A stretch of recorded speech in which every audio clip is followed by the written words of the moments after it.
안녕하세요. 말씀 묵상의 이광재 목사입니다. 오늘 입다가 서원한 내용이 그대로 진행되는 것들을 참으로 안타깝지만 저들이 보게 됩니다. 입다가 한 서원의 문제가 무엇일까요?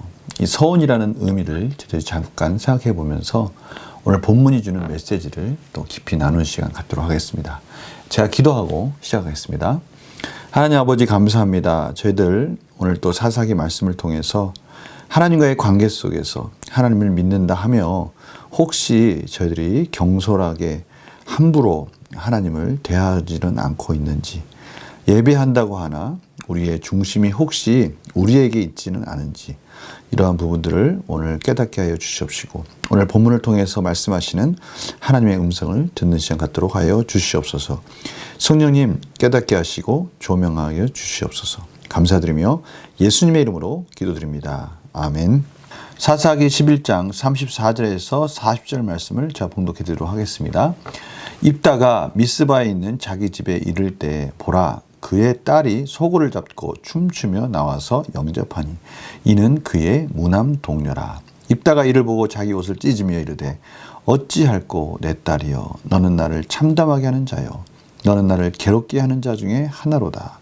내가 여호와를 향하여 입을 열었으니 능히 돌이키지 못하리로다 하니 딸이 그에게 이르되 나의 아버지여, 아버지께서 여호와를 향하여 입을 여셨으니 아버지의 입에서 낸 말씀대로 내게 행하소서. 이는 여호와께서 아버지를 위하여 아버지의 대적 암몬 자손에게 원수를 갚으셨음이니이다 하니라.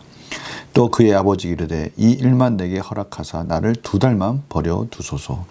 내가 내 여자친구들과 산에 가서 나의 처녀로 죽음을 인하여 애곡하겠나이다 하니 그가 이르되 가라 하고 2달을 기한하고 그를 보내니 그가 그 여자친구들과 가서 산 위에서 처녀로 죽음을 인하여 애곡하고 2달 만에 그의 아버지에게로 돌아온지라. 그는 자기가 선한 대로 딸에게 행하니 딸이 남자를 알지 못하였더라. 이것이 이스라엘의 관습이 되어 이스라엘의 딸들이 해마다 가서 길르앗 사람 입다의 딸을 위하여 나흘씩 애곡하더라. 아멘.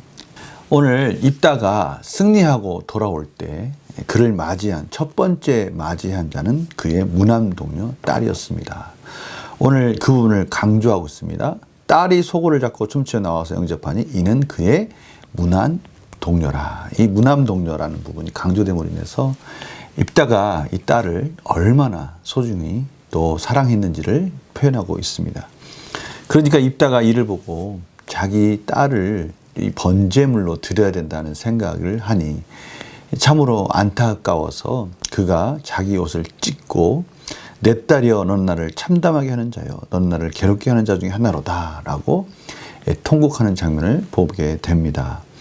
근데 참 아이러니한 것이 무엇입니까? 지금 입다가 괴롭게 된 것이 딸 때문이 아니죠. 그 서원을 한 입다 자신이 이 일을 만든 것이고요. 사실은 정말 원통하고 억울한 것은 딸입니다. 그런데 입다는 딸에게 책임을 전가하고 있어요. 딸이 즐겁게 아버지를 맞이하러 나온 것이 무슨 죄가 있겠습니까? 입다는 이러한 안타까운 마음을 하소연하고 있고요. 딸이 근데 또 담담하게 아버지가 하나님께 서원한 내용들을 따를 수밖에 없으니 2달만 기회를 달라. 2달 동안 자기 친구들과 자기가 처녀로 죽은 것에 대해서 슬퍼하는 시간을 갖고 싶다라고, 마지막 시간을 갖고 싶다라고 그렇게 말을 합니다.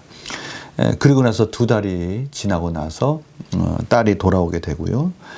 그의 죽음을 인하여 모두가 다 애곡하고 이스라엘은 이러한 입다의 딸이 죽은 것에 대해서 슬퍼하기 위해서 길르앗 사람 입다의 딸을 위하여 매해마다 나흘씩 그 날을 정해서 애곡하였다라고 오늘 말씀을 마무리하고 있습니다.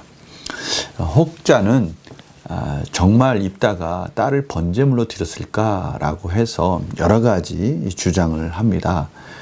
이방인들이 드리는 그러한 인신제사를 하나님께서 받으실 리도 없고 또 그가 그렇게 번제로 드린 것에 대해서 솔직히 딸이 너무 담담하다, 오늘 보니까 36절에 딸이 그에게 이르되 나의 아버지요 아버지께서 여호와를 향하여 입을 여섰으니 아버지 입에서 내 말씀대로 내게 행하소서.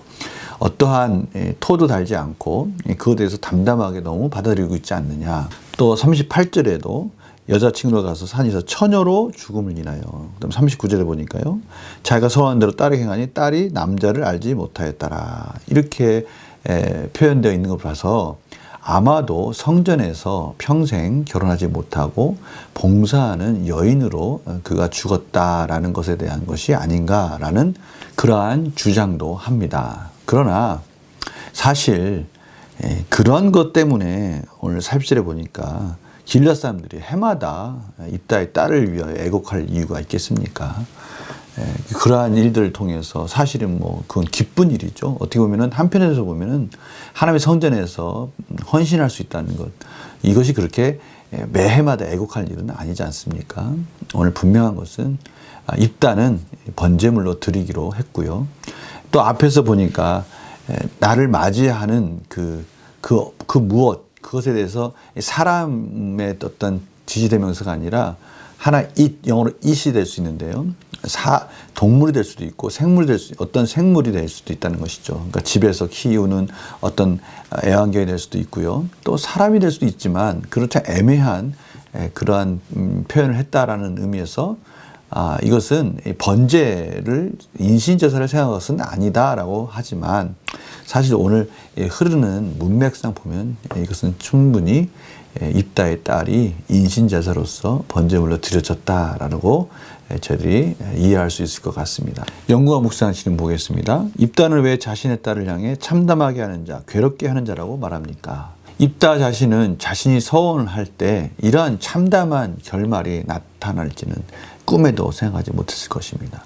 그러니 자신이 잘못했다라고 말하고 싶지는 않고 이 일을 벌인 딸에게 책임을 전가하고 있는 모습을 보게 됩니다. 참 저희들의 이 죄성이라는 것은요, 안 된 것, 나쁜 것, 이런 것에 대해서는 안으로 굽히는 것이 아니라 바깥으로 그 이유를 자꾸 찾으려 하는 그런 못된 습성이 있지 않습니까? 좋은 것은 자기 때문에 그런 거고, 나쁜 것은 누구 때문에 그러고, 누구 탓으로 돌리는 것이 우리의 죄성인데, 입다가 자기 스스로 이런 악한 서원을 했으면서도 불구하고 그 이유를 딸에게 지금 전가하고 있고요. 그렇게 스스로를 어떻게 보면 위로하는 그런 제스처를 취하고 있습니다. 참으로 안타까운 그런 상황인 것이죠. 하나님께서는요, 이러한 것들을 원치 않습니다. 하나님께서는 하나님의 사역을 감당하기 위해서, 하나님의 나라를 이뤄가기 위해서 저희들에게 뭔가를 뺏어가기 원치 않으시죠. 생각을 해보십시오. 이스라엘 백성들에게 하나님께서 그렇게 말씀하시지 않으셨습니까? 이 모든 만물이 다 내 것인데 이 모든 만물 가운데 무엇을 내가 너희들한테 그것을 구하겠느냐라고 말씀하시지 않습니까? 사무엘상 15장 22절에도 바로 그런 내용이 나오지 않습니까?